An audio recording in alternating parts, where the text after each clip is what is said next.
लोकसभा चुनाव के दौरान बड़ा खेल, चर्चाओं में आया हरियाणा का बड़ा सियासी गेम। 3 विधायकों की प्लानिंग के पीछे आखिर किसका हाथ? पहले समर्थन, फिर तोड़ लिया नाता। अब क्या होगा आगे? नमस्कार, मैं हूं आपके साथ प्रदीप आजाद। वाकई सवाल तो बड़ा है कि अब आगे क्या होगा। सवाल यह भी कि क्या वाकई हरियाणा में जो सियासी इबारत लिखी गई है वो इबारत लिखने वालों के मंसूबों को पूरा करेगी या फिर सब कुछ फेल हो जाएगा। दरअसल जब एक तरफ मुल्क में नई सरकार बनाने की तैयारियां की जा रही है, तमाम सियासी दल और उनके नेता इस गर्मी में अपना पसीना बहा रहे हैं ताकि वो अपने मंसूबों में कामयाब हो जाए, तो वहीं इस बीच हरियाणा में 3 निर्दलीय विधायकों ने सीएम नायब सैनी की अगुवाई वाली बीजेपी सरकार से समर्थन वापस ले लिया।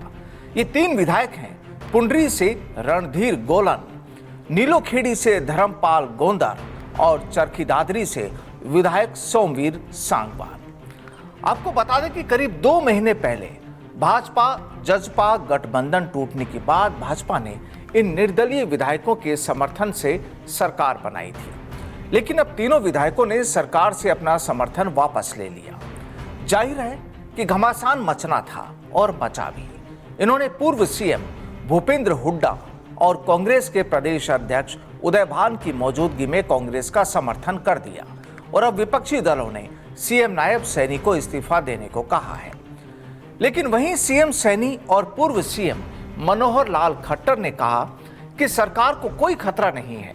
पूर्व डिप्टी सीएम दुष्यंत चौटाला ने यहां तक कहा कि कांग्रेस अविश्वास प्रस्ताव लेकर आए।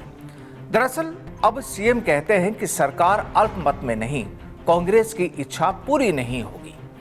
सीएम नायब सैनी का कहना है कि कांग्रेस की इच्छा सरकार बनाने की रहती है। हरियाणा में सरकार को कोई खतरा नहीं है। अब वहीं दूसरी तरफ इस मामले में हरियाणा के पूर्व मुख्यमंत्री मनोहर लाल खट्टर कहते हैं कि ये चुनावी माहौल है, कौन किधर जाता है किधर से आता है इसका कोई खास अंतर पड़ने वाला नहीं, यानी कोई खास फर्क नहीं पड़ने वाला। बहुत से विधायक हमारे भी संपर्क में हैं, इसीलिए किसी को भी ये चिंता करने की कोई जरूरत नहीं है। इस मामले में अनिल विज कहते हैं कि मुझे दुख है कि आजाद विधायकों ने अपना समर्थन वापस ले लिया, लेकिन पूर्व सीएम भूपेंद्र सिंह हुड्डा को ज्यादा खुश होने की जरूरत नहीं है। हुड्डा साहब की ख्वाहिश कभी पूरी नहीं हो सकती। अभी हमारे तरकश में कई तीर है और हमारी सरकार ट्रिपल इंजन की सरकार है। अब अगर जानकारों की माने और अगर अभी की स्थिति में देखा जाए तो सरकार अल्पमत में आ गई है, क्योंकि 88 में से भाजपा के पास 43 विधायकों का समर्थन बचा है। बहुमत के लिए 45 विधायक चाहिए। वहीं अब विपक्ष में 45 विधायक हो गए हैं, लेकिन इसके बावजूद सैनी सरकार को कोई खतरा नहीं है। नायब सैनी ने इसी साल 12 मार्च को मुख्यमंत्री पद की शपथ ली थी और इसके अगले दिन यानी 13 मार्च को फ्लोर टेस्ट पास किया था। 2 फ्लोर टेस्ट के बीच 6 महीने का गैप होना जरूरी है।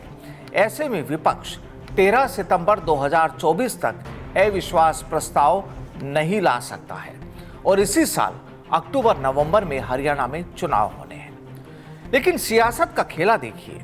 इस पूरे मसले पर पूर्व डिप्टी सीएम दुष्यंत चौटाला ने कहा कि हम जब तक सरकार के साथ हैं तब तक ऐसे हालात नहीं थे। पहले लाया गया अविश्वास प्रस्ताव पिछली खट्टर सरकार के खिलाफ था।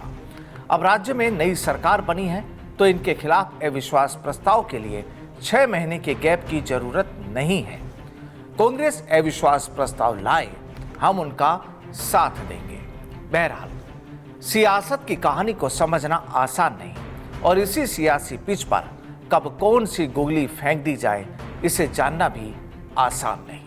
नमस्कार।